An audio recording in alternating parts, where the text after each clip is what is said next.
Corona के खिलाफ मोर्चाबंदी शुरू हो गई है, लेकिन कोरोना की रफ्तार लगातार बढ़ती जा रही है। कोरोना की दूसरी लहर में ऑक्सीजन की कमी है, दवाइयों की कमी है और मरीज दम तोड़ रहे हैं। इस आफत के बीच तीसरी लहर की भी चेतावनी जारी कर दी गई है। ऐसे में प्रधानमंत्री ने देश के 6 राज्यों के प्रमुखों से बात की और वैक्सीनेशन कार्यक्रम को तेज करने को कहा। प्रधानमंत्री नरेंद्र मोदी ने कहा, टीकाकरण की रफ्तार धीमी ना होने पाए। देश में कोरोना की दूसरी लहर में हालात बद से बदतर होते जा रहे हैं। ऐसे में राज्यों ने तीसरी लहर की तैयारी शुरू कर दी है।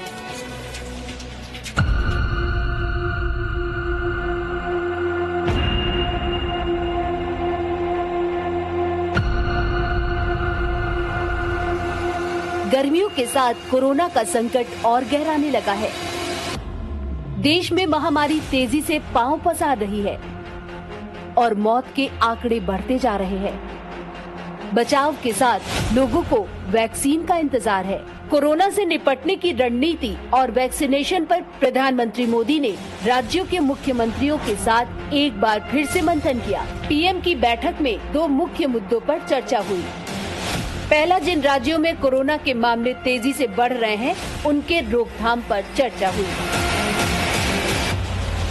इस बैठक में पीएम मोदी ने तेलंगाना, आंध्र प्रदेश, ओडिशा, झारखंड, पुदुचेरी और जम्मू कश्मीर के प्रमुखों से बात की। इन राज्यों में कोरोना के मामले तेजी से बढ़ रहे हैं। कोरोना संकट को लेकर हुई बैठक में पीएम मोदी ने बुनियादी ढांचे में किए जा रहे सुधार और राज्यों से दवाइयों की उपलब्धता पर जानकारी दी।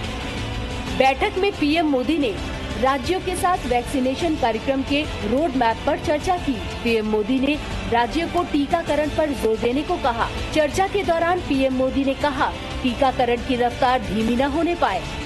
कोरोना के हालात पर केंद्र सरकार चिंतित क्यों है?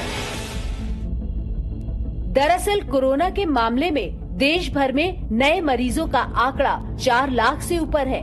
वहीं कुछ राज्यों में कोरोना तेजी से बढ़ रहा है। इसके चलते कई राज्यों में फिर से पाबंदियां लगाई जा रही हैं। केंद्र सरकार को चिंता है कि यही हालात रहे तो पाबंदियों का दायरा और बढ़ सकता है। पाबंदियां बढ़ने से अर्थव्यवस्था को और नुकसान हो सकता है। इसलिए जरूरी है कि शहरी इलाके में कोरोना के फैलाव को रोका जाए। देश में दूसरी लहर के बाद कोरोना की तीसरी लहर की आशंका जताई गई है। इस बीच टीकाकरण में तेजी ने लोगों की उम्मीद जरूर बढ़ा दी है, लेकिन कोरोना की बढ़ती रफ्तार देश को पूर्ण लॉकडाउन की ओर ढकेल रही है। वैसे इससे पहले पीएम मोदी ने 11 राज्यों के प्रमुखों से बात की थी। उस बैठक में भी कोरोना से निपटने और वैक्सीन पर चर्चा हुई थी कि देश के 130 करोड़ जनता तक वैक्सीन पहुंचना। लेकिन सवाल ये है कि देश के 130 करोड़ जनता तक वैक्सीन पहुंचाना और फिर टीकाकरण को तेजी से निपटाना, जाहिर है ये चुनौती बहुत बड़ी है और राज्यों के साथ सटीक तालमेल के बगैर कामयाबी की उम्मीद नहीं की जा सकती। Bureau report, ji media. Presenting B News app, available on Google Play and App Store. Download it now.